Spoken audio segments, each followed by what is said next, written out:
2 minutes of Torah. This year is entitled Pashat Chayei Sarah and Akaidat Yitzchak. And the question is, was Akaidat Yitzchak the final of the 10 tests for Avraham Avinu? So we all know that Avraham had 10 tests. This is a mission in Pirkai Avoth in the 5th parak, where it writes that Avraham was tested with 10 nisyonot. However, the Mishnah does not state what the 10 trials were. So Rashi, Rabainu, Yona, Rambam, Bartinura, all the commentaries discuss and agree on many of them, but there are a few differences. For example, Or-Kastim, Avraham was thrown into the fire at Or-Kastim for not willing to submit to idolatry, and he was saved miraculously. So is that recorded? So some say, yeah, that was a great miracle. It was a great test and a great miracle. The Rambam does not include it. He does mention in Hilchot that there was such a miracle that Avraham experienced, but he does not include in the tests. Apparently, according to the Rambam, the 10 tests have to be openly discussed in the Torah, the written Torah. It's not enough that's mentioned in the oral law. So there are differences regarding how one records the 10 trials. And the question is Akaidat Yitzchak the final trial or not? And Chayei Sarah wasn't easy either. He had to deal with Sarah's death and the burial and the whole process of purchasing the plot. So Rabainu, Yona, and others, Chizkuni, do include that in his list of 10 trials. The Rambam does not. So Rav Schwab writes that according to the Rambam and others, it could be that why wasn't it listed as a trial? It was not an easy situation.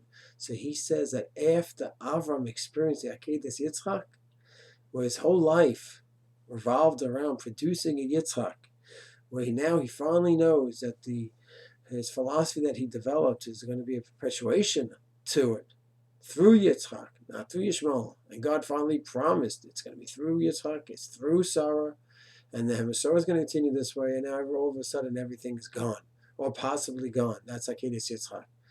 And to go ahead and sacrifice a child was against everything he preached. And this is a very grueling challenge for Yitzchak, for Avraham. So Rav Schwab says that if Avraham survived this trial, then everything else after that is simply baby stuff. And to go ahead and deal with Ephron, how much he has to pay, and negotiate with him, okay, it wasn't easy, it wasn't pleasant, but it wouldn't even be able to be called a nisyon, a trial, after what Avraham went through at the Akaidat Yitzchak. It's a beautiful idea for Rav Schwab, and I think it's a fantastic idea for all of us to think about. There should be cases and trials in our lives and challenges that we have to deal with and work through. And it should be that as time goes on, once we experience such trials and challenges, we should be in a different place regarding that specific area. A person goes ahead and is working on his learning. He wants to be a masmid, and he's 15, 16, 17, and he's working harder and harder and harder. It's not easy to put in a full day of learning than in his yeshiva years. But as time goes on, he should be a different person. Where earlier putting 5 hours a day was hard, but now he worked through that 7 hours, 9, 10, 15, and just be a master. He wants to learn all the time. And during his yeshiva years, those precious years, he should experience. He's not the same person he was 4, 5, 6 years ago. He's different. A person gets married, the shalom bayis issues. She speaks one way, he speaks another way, and they're just having a tough time communicating.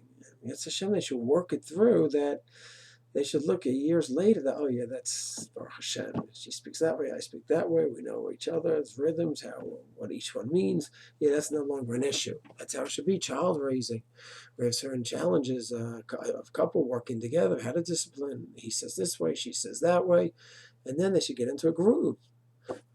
A relation with one's children where a child listens and doesn't listen, the child makes his own path. So struggles that a person has at different points in his or her life, those should be struggles that when a person works it through, then years later, that those are just not part of the struggles anymore. There's new struggles and there's new challenges. That's what life is. Life is about challenging growth and struggles, but it should be new ones and different ones.